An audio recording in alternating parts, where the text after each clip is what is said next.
देखिएगा student, last time आपकी class के अंदर मैंने आपको पढ़ाया था कि how can you prepare hydrogen gas, और हाइड्रोजन गैस की प्रिपरेशन में मैं कॉमर्शियल मेथड की बात कर रहा था। मैं सबसे पहले आपको बताता हूं कि मेथड में कॉमर्शियल का मतलब होता है लार्ज स्केल में कोई चीज प्रिपेयर करना। लेबोरेटरिकल मेथड का मतलब होता है इतने अमाउंट में यूज बस प्रिपेयर करना है कि उसके ऊपर कोई केमिकल टेस्ट हो जाए। और एक होती है प्रिपरेशन। अब देखिएगा, आपको कोई कहे सर हाइड्रोजन गैस को प्रिपेयर करके दिखा दीजिएगा, तो मैं एक काम कर सकता हूं, सोडियम मेटल को मैं HCl में डाल दूंगा। सर हाइड्रोजन गैस तो प्रिपेयर हो जाएगी, स्टोर कैसे करोगे? और क्वेश्चन है कितने स्केल पे इसको प्रिपेयर करोगे, और क्या ये स्केल अच्छा है कि नहीं है? क्यों? क्योंकि कई बार ऐसा होता है कि किसी मेथड में खर्चा तो इतना हो जाता है कि हाइड्रोजन गैस तो इतने अमाउंट में प्राप्त नहीं होगी, खर्चा हो जाएगा ज्यादा, मतलब ये इकोनॉमिकली सुटेबल नहीं है। तो हम क्या करते हैं, कॉमर्शियल स्केल पे एक ऐसा मेथड का इस्तेमाल करते हैं जिसमें किसी गैस को प्रिपेयर करना इकोनॉमिकली सुटेबल हो, लार्ज स्केल पे हो गैस प्राप्त हो, और हम ऐसे कोई मेथड यूज नहीं करते जो ज्यादा कॉम्प्लेक्स मेथड्स हो। तो कॉमर्शियल स्केल में आपने साथ पढ़ा था, कल मैंने पढ़ाया भी था कि अगर हम क्या करवाएं, इलेक्ट्रोलाइसिस करवाएं, और किसका इलेक्ट्रोलाइसिस करवाएं, अगर वाटर का इलेक्ट्रोलाइसिस करवा दें तो केमिस्ट्री में हमारे पास कॉमर्शियल मेथड के ऊपर हाइड्रोजन गैस को क्या कर सकते हैं, प्रिपेयर कर सकते हैं। तो if you want to prepare hydrogen gas on commercial method, तो यू कैन से दैट कि अगर आप इलेक्ट्रोलाइसिस करवाएं वाटर का तो उससे हाइड्रोजन गैस को प्रिपेयर किया जा सकता है। लेकिन बी, आपके पास एक और मेथड भी होता है हाइड्रोजन गैस को प्रिपेयर करने का, और वो मेथड क्या होता है, इलेक्ट्रोलाइसिस ऑफ वाटर के अलावा। तो इलेक्ट्रोलाइसिस ऑफ वाटर के अलावा एक और मेथड होता है जिसमें हम क्या बोलते हैं, बोस-साइन गैस मेथड बोलते हैं। भैया काफी इंपॉर्टेंट मेथड है, और जनरली ये क्या होता है, यूज होता है, तो बोस-साइन गैस मेथड। देखो बोस-साइन गैस मेथड क्या होती है वो सुनिएगा। सबसे पहले हम क्या लेते हैं, इस शेप की एक ट्यूब लेते हैं, ठीक है। इस शेप की जो ट्यूब होती है उसमें हम क्या डालते हैं, कोल। क्या डालते हैं? कोल डालते हैं। कोल का मतलब होता है कोयला डालते हैं, और यहां से क्या पास करवाते हैं, वाटर पास करवाते हैं, और वाटर भी भैया गैस की फॉर्म में पास करवाते हैं। वाटर गैस की फॉर्म का मतलब वाटर होता है स्टीम के रूप में, स्टीम का मतलब भाप के रूप में वाटर होता है। अब जैसे ही हम क्या करवाते हैं, वाटर यहां से पास करवाते हैं, कोल के ऊपर से पास करवाते हैं, कोल का मतलब कार्बन के ऊपर से पास करवाते हैं।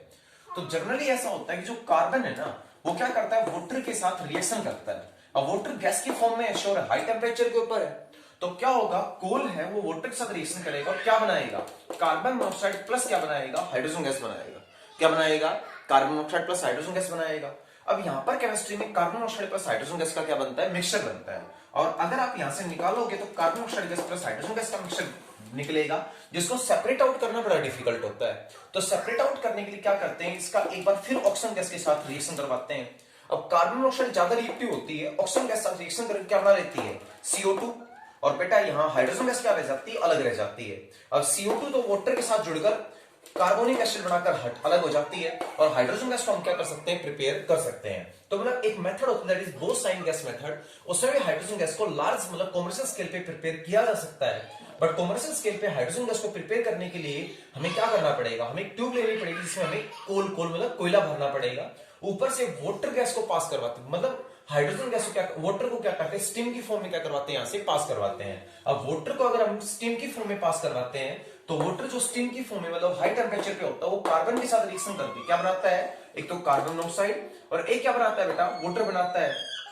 केमिस्ट्री कहती है कि कार्बन मोनोऑक्साइड प्लस वाटर की जो मिक्सचर होता है, carbon monoxide plus water hydrogen gas का जो मिक्सचर होता है, इस मिक्सचर में से हाइड्रोजन गैस को सेपरेट आउट करना बड़ा डिफिकल्ट होता है। तो हाइड्रोजन गैस को सेपरेट आउट करना बड़ा डिफिकल्ट है, तो क्या किया जाता है, सबसे पहले हम कार्बन मोनोऑक्साइड गैस लेंगे, उसको ऑक्सीजन गैस के साथ क्या करेंगे, ट्रीट करेंगे। तो carbon monoxide plus oxygen gas क्या बन जाएगी, carbon dioxide. Carbon monoxide plus oxygen gas क्या बन जाएगी, कार्बन डाइऑक्साइड। और हाइड्रोजन गैस क्या रह जाएगी, सेपरेट आउट मतलब अलग रह जाएगी।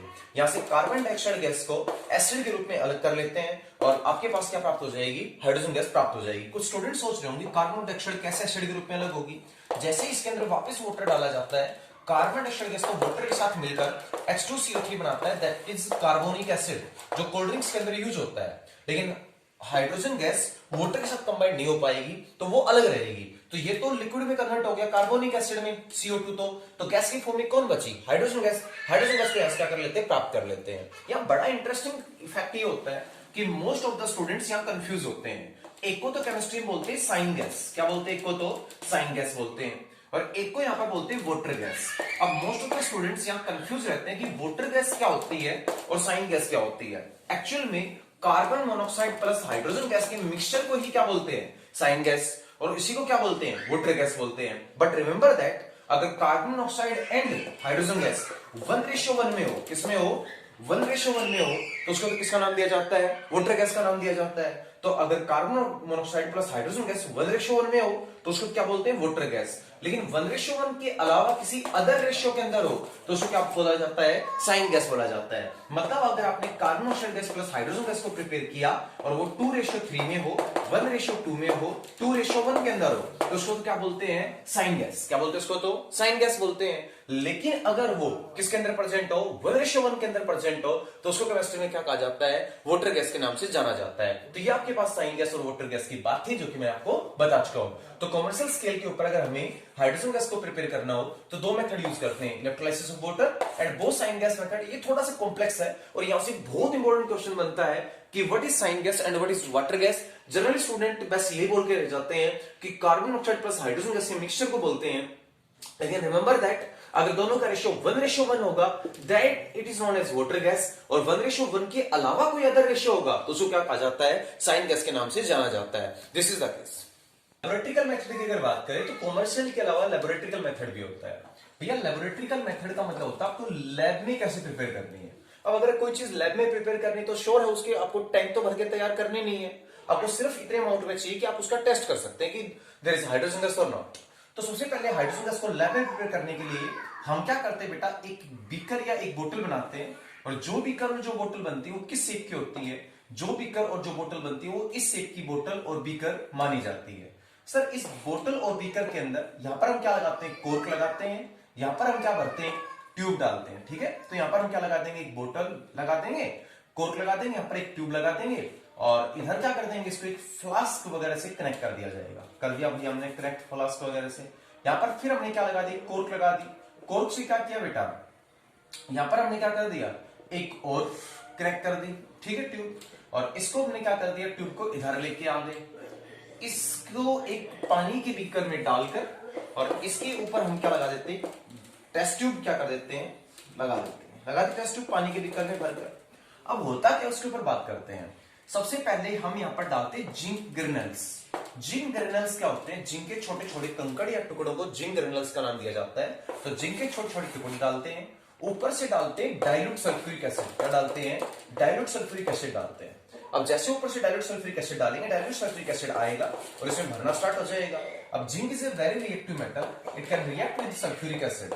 जिंक वेरी रिएक्टिव मेटल होता है, सल्फ्यूरिक एसिड रिएक्शन करता है और जिंक क्या करता है, हाइड्रोजन गैस को उसकी जगह से हटा देता है। भैया बताओ क्या बनाएगा, जिंक सल्फेट प्लस यहां से हाइड्रोजन गैस निकलकर क्या हो जाएगी, बाहर चली जाएगी। अब जो हाइड्रोजन गैस निकलेगी वो यहां से आएगी, फिर हाइड्रोजन गैस यहां से आएगी, फिर हाइड्रोजन गैस यहां से आएगी और बबल्स के अंदर से क्या हो जाएगी, बाहर निकलना स्टार्ट हो जाएगी। तो हाइड्रोजन गैस यहां से निकलेगी, ट्यूब के अंदर से आएगी और बबल्स के अंदर से बाहर निकलेगी। अब आप कहोगे दीपक सर ये पानी वाला बीकर क्यों लगाया, क्योंकि जब कोई गैस निकलती है तो पानी के अंदर अगर निकलती है तो पानी के अंदर दो चीजें होती हैं, एक तो बबल निकलेंगे, तो हम जब तक बबल बनते रहेंगे हम सोच लेंगे सर रिएक्शन चल रही है, और जब तक बबल बनना बंद हो जाएंगे हम कह देंगे भैया रिएक्शन खत्म, रिएक्शन स्टॉप हो चुकी है, अब हाइड्रोजन गैस नहीं बन रही। तो इससे एक तो आइडिया ये लगता रहता है कि रिएक्शन इज प्रोसीडिंग और नॉट, रिएक्शन हो रही है कि नहीं हो रही है। सेकंड, कुछ कई बार किसी प्रोसेस में ऐसी गैसेस बन जाती हैं जो कि वाटर सोल्यूबल होती हैं। तो मान लो हाइड्रोजन गैस के साथ कोई ऐसी गैस बनी जो वाटर सोल्यूबल है तो पानी के अंदर घुल के रह जाएगी और इस हाइड्रोजन गैस के साथ ऊपर नहीं जाएगी, और यहां से हम हाइड्रोजन गैस क्या कर सकते हैं, प्रिपेयर कर सकते हैं। जनरली कई बार क्या कहा जाता है, इसको अगर आप टेस्ट ट्यूब में स्टोर नहीं करना चाहते, सिर्फ चेक करना चाहते हैं कि हाइड्रोजन गैस बनी कि नहीं बनी, तो एक काम करो इस बीकर में सोप सॉल्यूशन भर लो, सोप सॉल्यूशन। अब आपको पता है कि सोप सॉल्यूशन के अंदर अगर एयर के बबल निकलेंगे तो ये एयर के बबल्स इस तरह से उड़ेंगे। कई बार आपने किया भी होगा कि एक गिलास के अंदर आपने शैंपू डाला होगा, उसका सॉल्यूशन बनाया होगा और एक ट्यूब की हेल्प से आप क्या करते हैं, उसमें एयर ब्लो करते हैं तो उसमें से बबल्स उठते जाते हैं। तो हाइड्रोजन गैस भी काफी लाइट गैस है और जैसे ही यहां से निकलेगी इसके बबल्स निकलेंगे और इसके नजदीक एक क्या लेके आओ बेटा, जलती हुई मैचस्टिक लेके आओ। अब आप जैसे इसके नजदीक एक जलती हुई मैचस्टिक लेके आएंगे तो आप समझ जाएंगे कि जलती हुई मैचस्टिक जैसे हाइड्रोजन गैस के कांटेक्ट में आएगी ये क्या कर जाएंगे, ये गैस के बबल्स हैं ये ब्रस्ट कर जाएंगे। अब ब्रस्ट का मतलब होता है फटना, ये क्या कर देंगे, फट जाएंगे। अब सोच के बताओ कि अगर हाइड्रोजन गैस की जो बबल्स हैं वो ब्रस्ट करेंगे मतलब फटेंगे तो यहां से क्या होगा बेटा, कंफर्म हो जाएगा कि हाइड्रोजन गैस ही है। क्यों, क्योंकि हाइड्रोजन गैस एक साउंड के साथ फटती है, दैट इज पॉप साउंड। कोई भी ऐसी गैस नहीं है जो हाइड्रोजन की तरह पॉप साउंड के साथ फटे, तो इसका मतलब यहां से कंफर्म हो जाता है कि हाइड्रोजन गैस प्रेजेंट है। तो लेबोरेटरी में अगर हमें सिर्फ टेस्ट करना हो कि सर दी गई गैस हाइड्रोजन गैस है, या अगर हाइड्रोजन गैस को बहुत कम मात्रा में बनाना हो, तो हम इस मेथड का इस्तेमाल करते हैं। ये मेथड आपके सामने है कि हम सबसे पहले नीचे क्या लेते हैं, जिंक के ग्रेनुल्स लेते हैं, ऊपर से क्या डालते हैं, डाइल्यूट पर सल्फ्यूरिक एसिड डालते हैं। जिंक क्या करता है, डाइल्यूट सल्फ्यूरिक एसिड रिएक्शन करता है, रिएक्शन करके तो जिंक सल्फेट बनता है, क्या बनती है, हाइड्रोजन नाम की गैस बनती है। ये हाइड्रोजन गैस ऊपर जाएगी और जैसे ही मैचस्टिक की कांटेक्ट में आएगी बेटा फायर कैच करेगी विद पॉप साउंड, और यहां से कंफर्म हो जाता है कि हाइड्रोजन गैस प्रेजेंट है और हाइड्रोजन गैस को हम क्या कर रहे हैं, प्रिपेयर करने लग रहे हैं। देखिए आप ये कह सकते हैं कि सर आपके पास यहाँ क्या एक एसिड है, यहाँ आपके पास क्या एक वाटर है। देखो भाई अगर एसिड की बात करें तो एसिड का मतलब सल्फ्यूरिक एसिड, और आप HCl यूज कर सकते हैं। सल्फ्यूरिक एसिड या एसिड के अंदर हम क्या डाल दें, यहाँ पे आप ये कहेंगे सर जिंक या सोडियम नाम की मेटल डाल दें, तो जिंक क्या करता है, सल्फ्यूरिक एसिड से रिएक्शन करके zinc sulphate plus hydrogen gas बनाता है। सोडियम जब HCl के साथ रिएक्शन करके sodium chloride plus hydrogen gas बनाता है। केमिस्ट्री कहती है जो ये हाइड्रोजन गैस होती है क्या करती है, फायर कैच कर लेती है। जबकि हम वाटर लें, वाटर के अंदर भी हम क्या डाल दे, सोडियम नाम के मेटल डाल दे, तो सोडियम क्या करता है, वाटर के साथ रिएक्शन करता है, सोडियम हाइड्रोक्साइड प्लस क्या बनाता है, हाइड्रोजन गैस बनाता है। हाँ ये मेथड से हाइड्रोजन गैस बन सकती है, बट ये मेथड्स मैं मानता हूं कि ये वाला तो हम लैब में अप्लाई कर सकते हैं, बट ये वाला मेथड लैब में अप्लाई करना बहुत डिफिकल्ट होता है, क्योंकि सोडियम एक वॉयलेंट मेटल होती है, ये वॉयलेंटली रिएक्शन करती है, और इतनी वॉयलेंटली रिएक्शन करती है कि हाइड्रोजन गैस जो बनेगी वो बहुत फास्टली फायर कैच करके और ब्लास्ट कर सकती है। इस वजह से हम कहेंगे these are the methods to prepare hydrogen gas.